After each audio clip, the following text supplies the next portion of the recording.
My front door is a 10-minute walk from a small, serene park in a city-edge neighborhood. In the first hour of sunlight every day, the park feels like a sanctuary. Birds sing, neighbors take their dogs out for a morning walk, the meandering creek bubbles through the park with life. It's wonderful.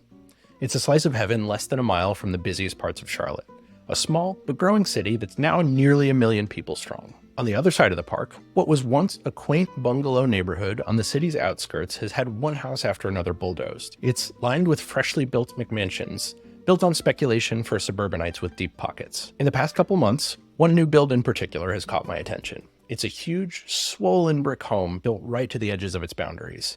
It's located right on the edge of the park, with its backyard oriented so that the sun rises perfectly through the trees, highlighting the simple wooden footbridge that crosses the creek, built years ago to give homeowners access to the park. This new home has risen from its foundation pretty quickly, and while I don't typically love the design choices made by home builders in the Southeast, this one really sticks in my craw.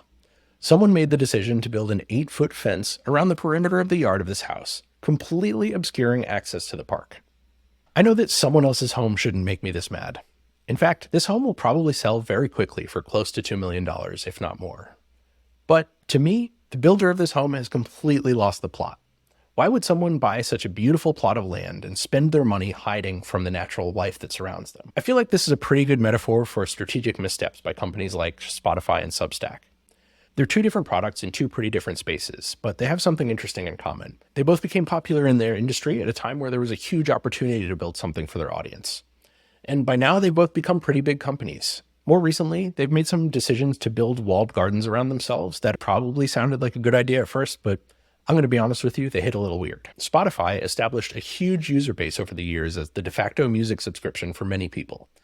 In its never-ending search for growth, they also wanted to make their platform the place where everyone goes to listen to podcasts as well. It makes sense. An audio app, you want to listen to music here, maybe you want to listen to your podcasts here as well.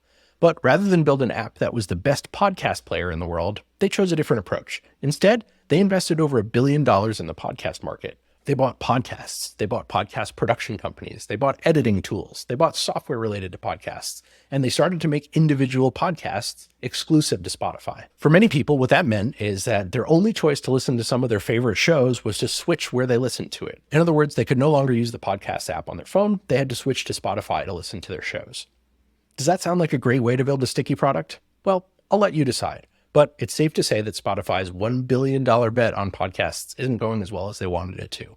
In fact, over the past year or so, they've been rolling back a lot of their investments. A couple of the podcasts I listen to moved to Spotify exclusivity during the big investment in the podcast world and have since kind of evaporated. It's a bummer. In the creator world, Substack came around as the newsletter authoring platform that was supposed to be the writer's best friend. They made it really easy to write a newsletter and build an audience. It was among the first newsletter tools to promise network effect growth by letting authors recommend one another's newsletters as a first-party platform feature. In recent years, they also added features for things like sharing podcasts as well, and started to mimic some of Twitter's features when Twitter had its, let's call it leadership collapse as Elon took over. More recently, they've made the news because they've made some kind of gutless decisions around content moderation. Substack continues to refuse to shut down alt-right and hyper-conservative newsletters. This is a quote from one of Substack's co-founders. "We don't think that censorship, including demonetizing publications, makes the problem go away. In fact, it makes it worse." Cool. I'm sure you can understand why authors are leaving the platform in droves. After all, Substack's big value proposition is that they would recommend other authors' work to your audience to help your newsletter grow. That's not great. Meanwhile, competing product teams see opportunity knocking here.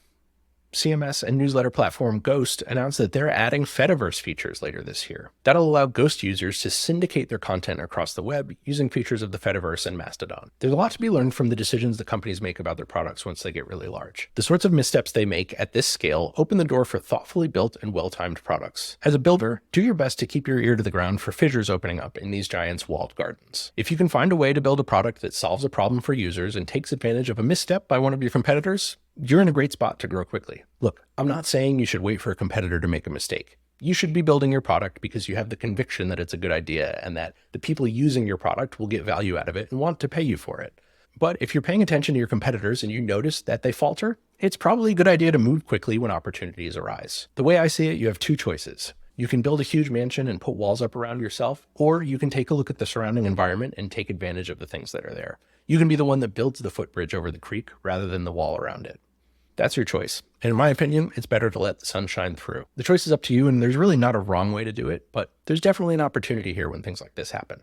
Anyway, thanks for listening. I'd really love to know what you think. If you can think of examples like this with products that you've used in the past, drop it in the comments. Let's talk about it. This is Tiny Improvements, and I'm Mike Bifulco. I'll catch you next time.